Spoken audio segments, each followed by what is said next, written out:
Welcome to a very special moment in the world of literature and leadership.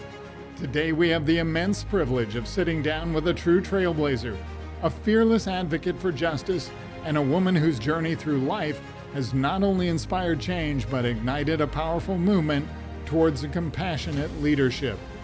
Our guest today has stood at the forefront of one of the most critical areas of our society, ensuring the rights and well-being of our nation's heroes, our veterans. But today, Cheryl Mason, the former chairman of Veterans Affairs Administrative Law Courts, steps into a new arena, ready to share her remarkable story with the world. In her upcoming book, Dare to Relate, Leading with a Fierce Heart, Cheryl Mason lays bare her life's journey, weaving together her personal experiences and professional insights to create a tapestry of wisdom that will resonate with aspiring leaders and seasoned trailblazers alike. This memoir knowledge share is a beacon of hope for those who dare to dream of a world where leadership is defined by authenticity, courage, and a commitment to the greater good. Today we dive into the heart of Cheryl Mason's transformative journey, exploring her challenges, her triumphs, and the pivotal moments that have shaped her into the extraordinary leader she is today. Her story is not just a roadmap for leadership, it's a testament to the power of compassion, the strength of resilience, and the unwavering belief that anyone can dare to lead, dare to relate, and dare to make a difference. Ladies and gentlemen, fasten your seatbelts because today, Cheryl Mason is here to inspire us all to lead with a fierce heart. Stay with us as we embark on a journey of courage, compassion, and transformation. Cheryl Mason, welcome to the program. Your story is about to change lives. Cheryl Mason, welcome to this webcast. Glad to have you with us. We're talking about the book soon to be out this spring. And you've taken some time to write this since you've left the VA. You've put forth this book to craft a message and a call to action around relational leadership. Tell us about the obligation you felt, the urge to write this and put it out there. Why is it needed? Why is it needed now? Well, when I retired from VA, a lot of people asked what I was going to do, and several people suggested writing a book to kind of share my life story a little bit, but also to talk about how I led unconventionally to success. And I wasn't sure about that, and so I took a pause and I listened. I wanted to listen and read, and so I did some listening to some podcasts, did some reading, did some talking to different people, and it became a book that I needed to write. I had to write because of what I was hearing. The disparity between leaders and employees there's a gap. It's a big gap. And I see it in the research. Leaders think today's employees are harder to lead. There's challenges and they're different. And I don't know that that's true. I think employees want the same things. Are their environments different? Are they more challenging? Maybe, probably, yes. But at the same time, employees are saying leaders aren't hearing me. Leaders aren't listening. I don't want to work somewhere where I don't see the leader, where they're making me feel invisible.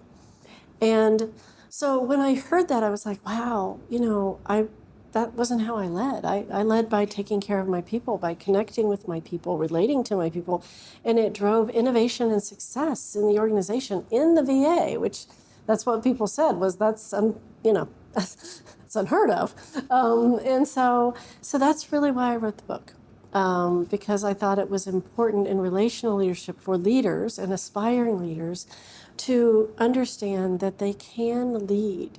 And they need to lead. It's challenging the status quo a little bit, is they need to lead by connecting with the people and relating with the people. I'm not talking about going out and having beers, wine, whatever, or going to the movies. I'm talking about just engaging and knowing a little something about the people who work for you, like maybe what they do, where they sit, if they have a family, if they like dogs, if they like marathons, if they like to travel. That knowledge, because then they feel like you know them. And when you know them, they feel like you're engaged and you care. Part of the preparation for coming to where you are and what you were able to accomplish very successfully at the administrative law courts, based on some of the early formative experiences you had. Tell us about your journey and why did it matter? So my journey was different than most, and a lot of that was part of the other reason for the book. You know, I'm a multiple suicide loss survivor. I lost my father at the age of 4. He was a World War II veteran. And I lost my brother at the age of 17. He had served in the reserve. And I was 2 weeks away from college when I lost my brother, and he left behind a family. But, you know, growing up in Appalachia as a suicide loss survivor, the Appalachian people, we are very strong. We're independent, but we don't like change. We don't like things we don't understand. And mental health and suicide were late 60s, early 70s were not understood. And so people who had been friendly with my family all of a sudden treated us like we didn't exist. And they tried to shun us or tried to make us invisible. And my mother would have none of it. And she was a very strong individual and had been through some challenges herself. She was a government teacher, and she really pushed me out there. And she told me I could be and do anything I wanted to do and be. And so I believed her. So I did. And then I went to college, and I married this great guy after college who happened to be in the Air Force. And I had no idea what I was getting into as a military spouse. I jumped from the frying pan of a little girl in Appalachia to the fire of the military spouse. At that time, military spouses weren't expected to work. In fact, you were, told not to work. You weren't supposed to have a career. You were supposed to support your husband's career, raise a family, and support the base. And so I go in, I'm already in law school. My husband's, starting his career. I'm in law school. I go to my first spouse meeting, and I get told, sweetheart, you're being selfish. You can't do that. You don't have anything to offer. Your job is to support him. And I'm like, no, that's not how this works. I can have a career too. And so, again, I was ostracized by the senior spouses, although we had to navigate that carefully because it could impact my husband's job. And so, but I found a support network with the other spouses. And just as I had found a little bit around the veteran community in my hometown who supported my mother and I, it was the military spouses who were around my age who had similar thinking, who they were like, no, you can do and you can be. And so we supported each other, we built relationships, and we welcomed new spouses by supporting them. And I got through law school and and then started a career at VA. And even coming up at VA, I was different because I had different perspective. And I had left for a little while, and we lived in Germany, came back, and I started climbing the leadership ladder. And at one point in my leadership, in my climbing the ladder journey, I was really frustrated, and I felt like I was stuck. I was going nowhere, and I just wanted to go do something. Yeah, you were at the point of actually contemplating quitting. I was, yeah. And I was just really frustrated. I felt nobody listened to me every time I took an issue, I took an idea to leadership, and I was in a semi-leadership role, kind of. I was a judge at the time, a veterans law judge. And leadership was like, you don't know what you're talking about. You don't know anything about leadership. You're just a lawyer. You're just an attorney. And so at the same time, I was offered an opportunity to gain an executive coach and take a 360 degree assessment. And what I learned in that 360 degree assessment led me to stay at VA and really told me this is your purpose. This is why you're here. Because the responses from my boss all the way down to the people my colleagues, a few employees who worked for me, were like, no, you're making a difference. You're connecting with us. You care about us. You help connect us to the mission.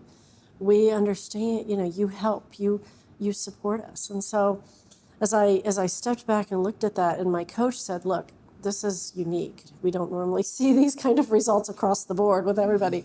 And she said, you really have something here, and you're making a difference. And at that point, I said, okay, then that's what I'm going to do. And that's what I did. And so when I was a senior executive, I'd risen the ranks to become a senior executive, still leading by taking care of my people. I had to learn a little bit how to manage that through other leadership challenges, because the leaders I worked for were not always that supportive. But, I got the call one day from the White House that said, we'd like you to be the chairman of the board. And It had to be daunting, but exciting. I was exciting. I was like, and they said, no, we're definitely talking to the right person. It's you. And I said, okay, but understand. And I was very clear. I said, understand that I'm going to lead. I'm going to lead as chairman the same way I've led now. So, and they said, that's why we're calling you. And so I said, okay. And so I did. I had doubters who challenged me, who didn't think I was going to be successful, and who told me to my face that, I was, by listening to my people and engaging and caring about what they were concerned with and trying to fix things and help them, that I was doing it wrong because the results were already bad and they were just going to continue to be bad. But that's not what happened, because magic happens when you listen to your people sometimes. Yeah, you did change things. I'm fascinated by the title, Dare to Relate. That portends risk. It does. Where did you see the risk personally? Did the organization feel that as well? And what is the opportunity that exists when this is successful, this approach? Well, so I think, leaders are traditionally trained. If you look at traditional or conventional leadership journeys, they tell you, people are supposed to check things at the door and just bring work to work and just be about work. And when you do things differently and you engage, it is a little daring. I mean, one of the first things I did was I started walking around the building. We had 5 floors, and so I would literally schedule time in 2-hour blocks or longer, but usually 2-hour blocks, a couple times a week. And I would start walking around. And people would be like, why are you here? And I would be like, because I want to know what's going on. I want to hear from you. How are things? This is your opportunity to talk to me. And, they're like, you're checking up on me. I'm like, no, I'm really not. And, if they were in their offices working, I didn't bother them. But if they opened their door and said, hey, I'd like to talk to you about something, that was, and so it was different. It was, they didn't know what to expect. And then they wanted to know when it was happening again. Well, then what happened? Because when you dare, you take risks and you put yourself out there. You're not hiding behind you're not hiding in your ivory tower, you're hiding in your invisibility cloak. You put yourself out there. And so I had a young man who approached me in the hall, and I talk about this in the book. And he said, I have an idea about how we can do our work better using technology we have already. And I said, okay, let's chat. So we sit down, talk for a few minutes, and come to find out he's an MIT-trained engineer and a lawyer. And so he told me his idea was just kind of to tweak some things. So we had a template, and so we could pull some data around. And I literally pulled my cell phone out and said, I'd really like to put you on my schedule because we need to get this moving.